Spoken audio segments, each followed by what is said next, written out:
Ada sebuah kisah tentang seorang wanita tua yang dengan tega menipu, menculik, dan mengeksekusi tetangga-tetangganya untuk dijadikan tumbal pengorbanan. Sang wanita percaya bahwa dengan mengorbankan nyawa manusia, maka buah hatinya yang sedang menjalankan tugas berat sebagai tentara di Perang Dunia Kedua akan dapat pulang ke pangkuannya dalam keadaan sehat dan selamat. Jadi, begini kisahnya. Leonarda Cianculi, atau yang lebih akrab dikenal dengan nama Leonarda, adalah seorang wanita berusia 46 tahun yang lahir pada bulan April 1894 di wilayah Montella, Avellino, Italia. Leonarda memiliki sejarah masa kecil yang sangat tragis dan menyedihkan, di mana dirinya hadir karena ibunya yang bernama Emilia adalah seorang korban ruda paksa dari seorang lelaki bejat bernama Mariano Cianculi. Dan setelah hamil, Emilia pun dipaksa menikahi Mariano karena pada saat itu wanita yang hamil tanpa suami dianggap aib bagi masyarakat. Kemudian di tahun 1990-an, Mariano Cianculi, ayah Leonarda, diketahui meninggal dunia. Dan ibunya, Emilia pun langsung menikah lagi. Meski memiliki ayah baru, kehidupan keluarga Leonarda tidak serta-merta berubah menjadi lebih baik. Malah kehidupan finansialnya semakin merosot dari waktu ke waktu, sehingga ibunya pun jadi sering memaksa Leonarda yang masih kecil untuk mencari uang. Bahkan, Emilia pun tak segan-segan menghantam Leonarda jika gadis kecil itu tak berhasil membawa pulang uang ke rumah. Akhirnya, karena tidak kuat hidup dalam tekanan ibunya, Leonarda muda pun pernah 2 kali melakukan percobaan mengakhiri hidupnya sendiri, meskipun keduanya gagal. Singkat cerita, di tahun 1917, Leonarda yang sudah beranjak dewasa meminta restu kepada ibunya untuk menikah dengan seorang lelaki bernama Rafael Pansardi, seorang lelaki yang jauh lebih tua darinya. Saat itu, Emilia, ibu Leonarda, tidak setuju dengan rencana pernikahan itu karena Rafael hanyalah seorang petugas kantor pencatatan biasa di kotanya yang mana penghasilannya pun tidak seberapa. Emilia ingin Leonarda menikahi lelaki pilihannya yang jelas-jelas lebih kaya dari Rafael. Namun Leonarda membangkang. Ia tidak ingin terus hidup di bawah bayang-bayang ibunya. Sehingga meskipun saat itu Emilia tidak merestui lelaki pilihannya, Leonarda tetap bersikeras menikah dengan Rafael tanpa restu maupun persetujuan dari Emilia. Berhasil keluar dari kungkungan sang ibu dengan menikahi pria yang dicintainya, ternyata tidak juga membuat Leonarda bahagia. Malah, Leonarda merasa dirinya telah dikutuk oleh ibunya sendiri. Bukan tanpa alasan Emilia merasa begitu. Pasalnya, setelah menikah dengan Rafael, kehidupan pernikahan Leonarda itu memang selalu dipenuhi dengan kesialan dan nestapa. Di tahun 1921, Leonarda dan Rafael memutuskan untuk pindah dari Montella ke kota Lauria yang merupakan kota kelahiran Rafael dan mencoba peruntungan di kota itu. Bahkan di kota itu pun Leonarda tidak hanya diam di rumah saja. Ia berusaha ikut bekerja dan membantu mengangkat finansial keluarganya. Namun entah apa yang dilakukannya di saat itu, karena pada tahun 1927, tiba-tiba saja Leonarda ditangkap oleh polisi dan dipenjara karena dakwaan penipuan. Lalu begitu keluar dari penjara, Leonarda dan Rafael pun memutuskan untuk pindah lagi ke kota Lasedonia yang terletak di provinsi Avellino, Italia. Namun sayang, lagi-lagi cobaan menimpanya. Pada tahun 1930, rumah barunya di Lasedonia itu kembali hancur karena gempa bumi besar yang menerjang Italia. Sehingga Leonarda beserta keluarganya pun harus pindah lagi ke Correggio di Reggio Emilia. Di tempat barunya, Leonarda dan suaminya akhirnya mengalami peningkatan secara finansial, sehingga Leonarda pun bisa membuka toko sabun kecil di samping rumahnya. Selain itu, di lingkungan barunya, Leonarda juga mulai memiliki banyak teman dan cukup dikenal karena kepercayaannya akan hal-hal tahayul seperti ramalan, astrologi, hingga pembacaan garis tangan. Dari situ, jadi banyak tetangganya juga yang percaya bahwa Leonarda memahami ilmu-ilmu itu dan bisa meramal mereka. Bahkan, meski profesi utamanya di sana bukanlah sebagai tukang ramal, tetapi banyak juga yang datang menemuinya untuk berkonsultasi dan meminta bantuan dalam hal-hal tersebut. Tak main-main, untuk sekali konsultasi saja, orang-orang berani membayarnya dengan jumlah uang yang cukup besar.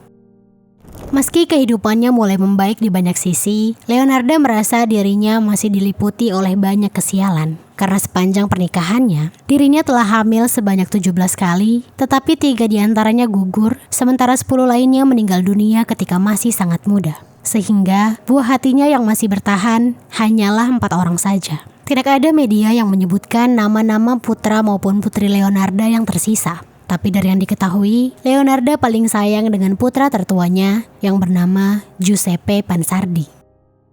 Kegagalan dalam mempertahankan banyak dari buah hatinya tentu bukanlah hal yang mudah dihadapi oleh Leonarda. Leonarda pun semakin yakin bahwa dirinya dan kehidupannya telah benar-benar dikutuk oleh ibunya sendiri. Untuk itu, suatu hari Leonarda pun pergi ke tukang ramal untuk mengkonsultasikan hal tersebut. Kepada tukang ramal itu, Leonarda pun menceritakan bagaimana kehidupannya setelah pernikahan. Dan tukang ramal itu hanya berkata kira-kira seperti ini. Oh iya, ini memang takdirmu Leonarda. Kalau kamu punya buah hati, memang semua buah hatimu akan meninggal di usia muda. Mendengar itu dari peramal, Leonarda pun jadi semakin protektif kepada keempat anaknya. Leonarda tidak ingin kehilangan satu pun lagi di antara mereka. Setelah itu, Leonarda pun mencoba peruntungannya lagi dengan mendatangi peramal yang berbeda. Kali ini, peramal yang ia datangi adalah seorang pembaca masa depan melalui garis tangan. Sayang, lagi-lagi bukan hal baik yang Leonarda dengar dari peramal itu. Malah, sang peramal berkata bahwa di telapak kanan Leonarda, ia melihat penjara, sementara di tangan kirinya, ia melihat rumah sakit jiwa. Singkat cerita, di tahun 1939, Perang Dunia Kedua meletus dan memanas di Italia. Kala itu, pasukan yang dipimpin oleh fasis Benito Mussolini berusaha memasuki perang di sisi Jerman dan mulai merekrut pemuda-pemuda sipil untuk menggemukkan pasukan angkatan militer. Saat itu, putra kesayangan Leonarda, Giuseppe Pansardi, juga merupakan salah satu dari pemuda yang ditunjuk untuk jadi angkatan darat Italia. Leonarda yang seumur hidupnya memiliki ketakutan akan kehilangan buah hatinya lagi, tentu merasa berat untuk melepas Giuseppe. Namun, kala itu Giuseppe pun bersikeras untuk tetap pergi, karena panggilan itu sudah merupakan perintah dari negara. Dengan begitu, mau tidak mau Leonarda pun harus melepaskan Giuseppe.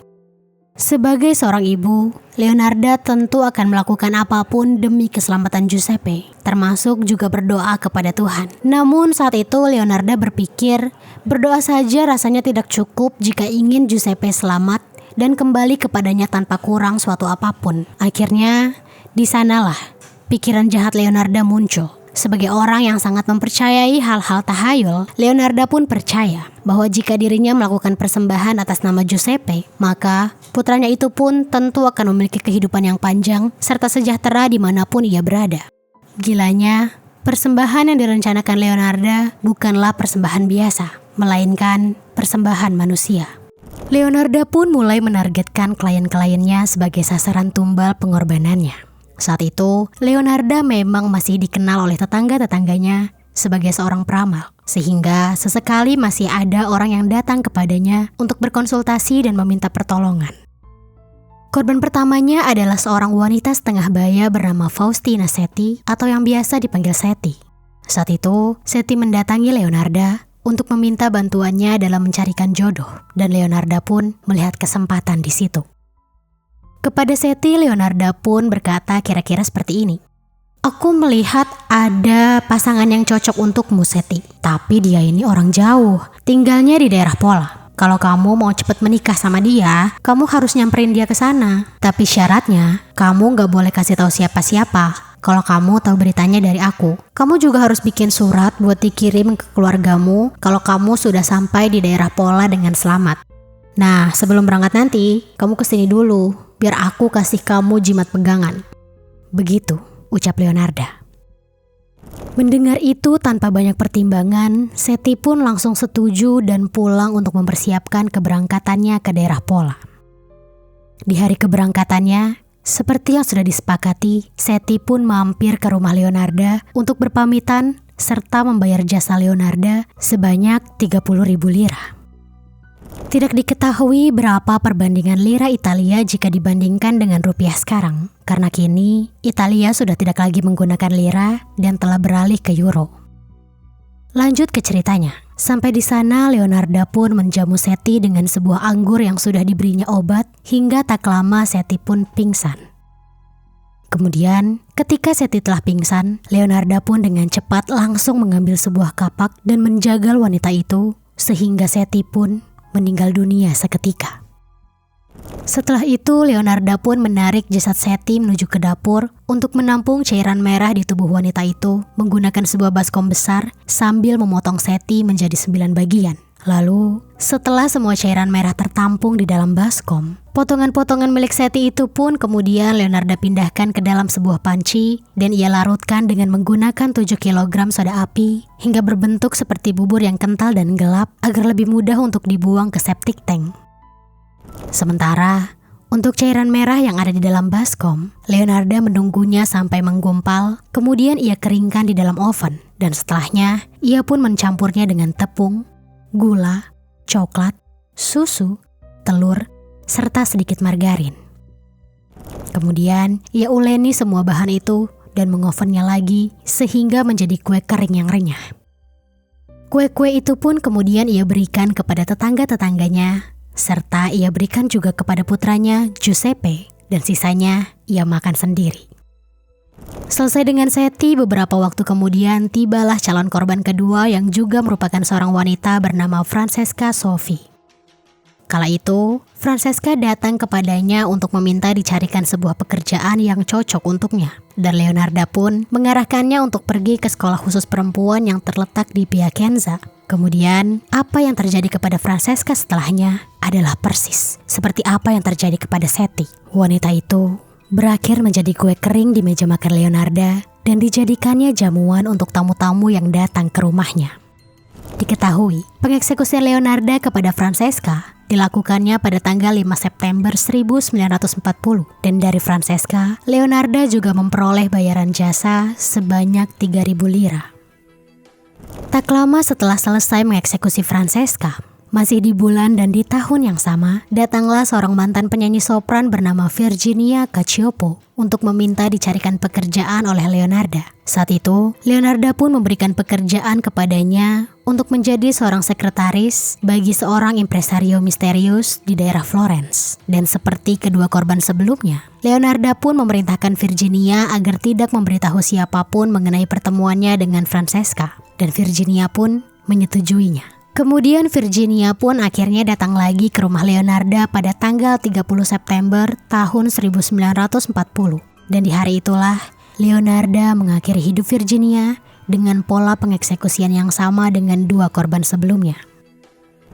Namun, berbeda dari dua korban sebelumnya yang berakhir menjadi kue kering, Leonarda memiliki trik yang berbeda untuk jasad Virginia. Kala itu, Leonarda melihat tubuh Virginia sangatlah cantik dengan daging yang gemuk dan kulit yang putih. Untuk itu, Leonarda merasa sangat disayangkan jika wanita itu hanya berakhir menjadi kue untuk dimakan. Untuk itu, Leonarda pun melelehkan jasad Virginia entah dengan menggunakan apa, lalu mencampurkan lelehannya dengan sebotol parfum untuk kemudian dijadikan sebagai sabun krim batangan. Dan sama seperti halnya kue kering, Leonarda juga membagi-bagikan sabun dari jasad Virginia itu kepada para tetangganya, serta ia pakai juga untuk dirinya sendiri dan keluarganya. Gilanya, dari Virginia, Leonarda mendapatkan bayaran jasa yang sangat besar, yakni sebanyak 50.000 lira dan juga berbagai perhiasan.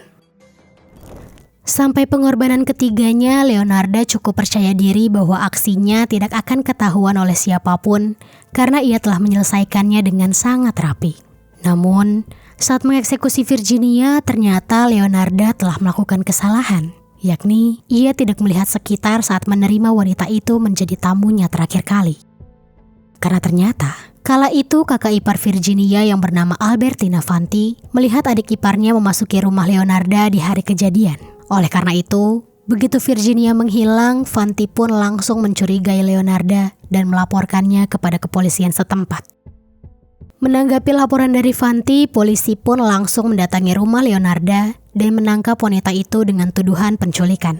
Namun, mulanya Leonarda sempat berkelit. Wanita berusia 46 tahun itu bahkan mengaku bahwa dirinya tidak pernah bertemu maupun mengobrol dengan Virginia sama sekali. Dan akhirnya karena teknologi yang belum begitu memadai di tahun itu, polisi pun entah bagaimana langsung percaya kepada Leonarda dan mengalihkan kecurigaannya kepada Giuseppe, mengingat tubuh lelaki itu lebih besar dan kekar, sehingga lebih mungkin untuk menjadi pelaku penculikan atau pengeksekusian Virginia.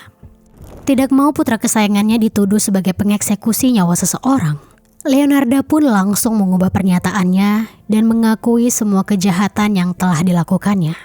Bahkan, bukan hanya sekadar mengaku, Leonarda pun juga menjelaskan dengan detail bagaimana dirinya mengeksekusi ketiga korbannya hingga mengubahnya menjadi kue kering dan sabun krim batangan. Setelah itu, Leonarda juga mengaku bahwa dirinya tidak merasa bersalah sama sekali atas segala hal yang telah dilakukannya.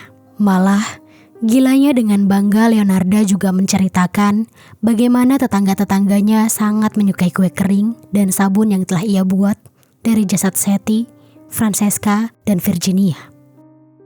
Setelah persidangan panjang yang memakan waktu hingga bertahun-tahun, di tahun 1946, atas semua kejahatannya yang tidak masuk akal itu, Leonarda pun dijatuhi hukuman tahanan selama 33 tahun, di mana 30 tahunnya ia habiskan di penjara, sementara 3 tahun sisanya di rumah sakit jiwa. Persis seperti ramalan dari pembaca garis tangan yang pernah ditemuinya dulu. Leonarda pun kemudian menghembuskan napas terakhirnya di rumah sakit jiwa wanita di Pozzuoli pada tanggal 15 Oktober tahun 1970, tepat di usianya yang ke-76 tahun. Adapun kisah kejahatan Leonarda tidak hanya berakhir sampai ia menghembuskan napas terakhirnya saja. Di Italia, nama wanita itu akan selalu diingat sebagai eksekutor paling menakutkan sepanjang masa. Bahkan, alat-alat yang digunakan Leonarda untuk mengeksekusi korban-korbannya hingga kini masih tersimpan rapi karena diabadikan di Museum Kriminologi yang ada di Italia.